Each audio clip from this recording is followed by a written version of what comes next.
The war started in 1775 and ended in 1783. The British Empire fought against what would soon be the United States of America. Who will win? The greatest army in the world or a bunch of farmers? Believe me, or don't. Our source is Wikipedia. But I guess this is the tale to be told. The war was started by what politicians in America today love the most. Taxes! They love to argue how much money you have to give to the government for services. But back in the 18th century, the reason why there were taxes was because of the French and Indian War, which in Europe was known as the 7 Years' War, but that's an entirely different video.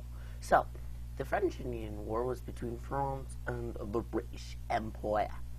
The T11 Brits ended up winning, but the war was very costly, and the British government found it was hard to pay from their current income, so they imposed extra taxes on the colonies, such as the Stamp Act and others, so it could help pay for the war. The colonists in the 13 colonies were not very happy. So, when the king repealed the tax and imposed a new one, a tea tax. To celebrate this, the colonists had a giant tea party in Boston Harbor, where they dressed up like the natives. The British, for whatever reason, didn't like this. Maybe because at the party they left a huge mess. But then the king put a lot of British soldiers in Boston, and that made the colonists mad, which started the war. But let's take a step back. So why all the fuss? Well, first of all, the colonists were put into a war. They didn't really get to choose. And secondly, no one from the colonies got to debate this tax in the British Parliament. So the biggest problem was that there was no taxation without representation, which is very unfortunate. So they wanted to have representatives in Parliament so that they would be taxed so unfairly. But when that was given all along with a whole other amount of factors, the 14 colonies stretching from Georgia to Massachusetts all started a rebellion against the somewhat tyrannical British government. This would be the start of a deadly conflict. The battles of Lexington and Concord. Both men from the British and American sides were lined up. No one knew when to shoot, except for one person. That peep is very mysterious to this day. He, or maybe even she, remains an enigma. But there's a loud crack echoing through the air, and that was just the start. Very anticlimactic. No one knows who fired the shot. Is still a mystery today. Just like my cousin's face! That was the start of the battles of Lexington and Concord. That was the 19th of April, 1775. It was the first battles of the American Revolution. The result is kind of like a win-win situation. Overall, the Americans won the battle, and they drove the British back to Boston. But the British successfully destroyed cannons and supplies. It would also be a lose-lose if you kind of think about it. The Americans won the battle, which was sad for the British, and the British destroyed the Americans' cannons and stuff, which was sad for the Americans. The Americans called this victory an encouraging start to the war, and the British didn't expect the Americans to even fight in a battle. And when the news about the Americans winning the battle was sent off to England, they wrote it off as colonial propaganda.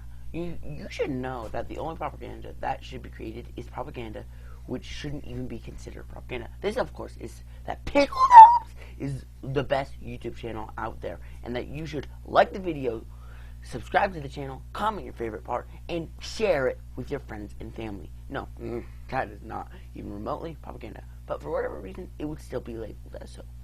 Hashtag BOLLS! Though the British had the best trained military in the world and the greatest navy saw up to that date, the colonies' movement to become independent was their understanding a giant riot. No, not a peaceful protest.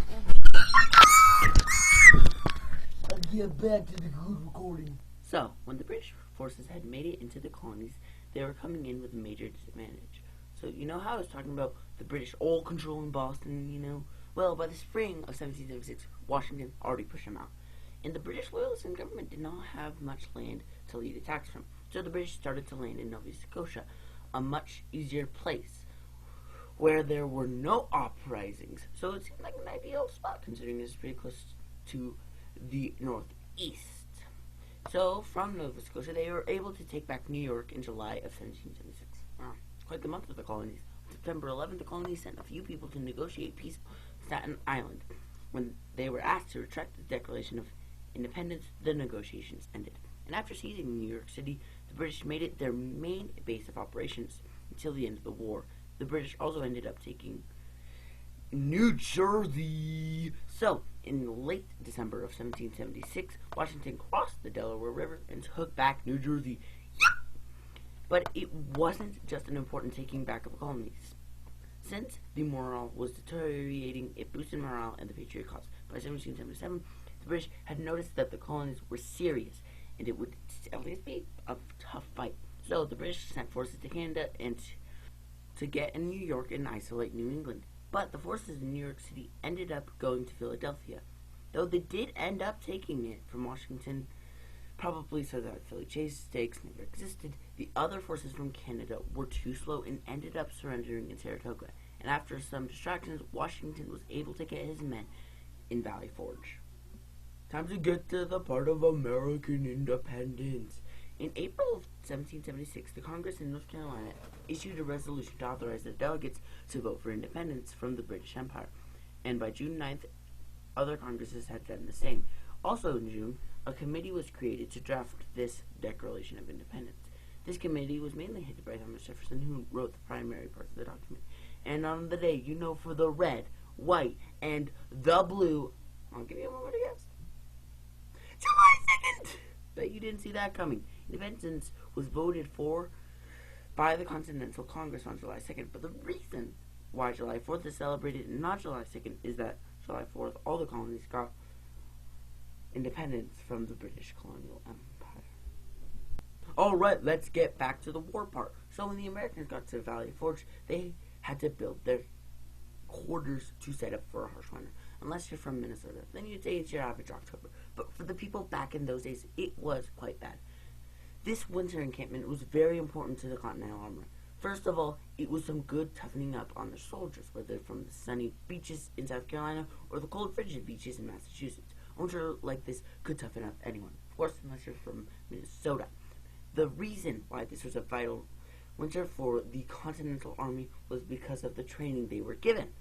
They were trained by a Prussian drill master. This guy's name was Baron Frederick von Steuben. Hey, there's another Prussian video we have about it.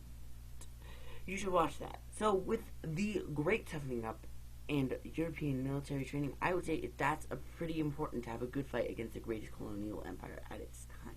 Another factor into the success of the colonies would be when the colonies signed a military alliance with France to help fight the war.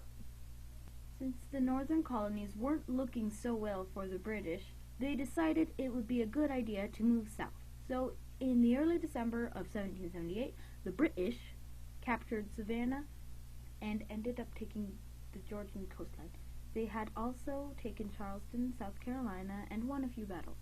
So they ended up controlling the majority of South Carolina and Georgia.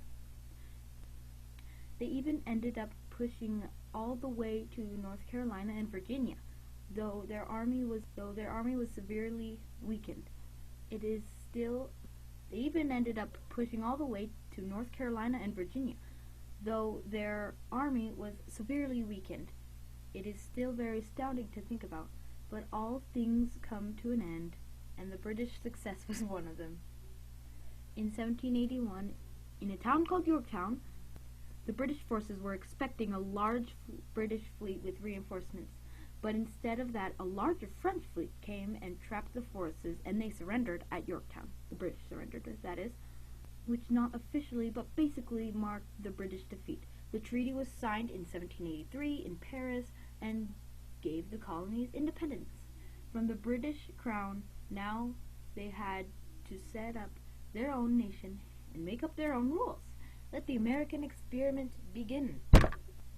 Just like the success of the British in the southern colonies, this video must end, or you would have to be watching for an eternity, and that wouldn't be good. Thanks for watching. Sincerely,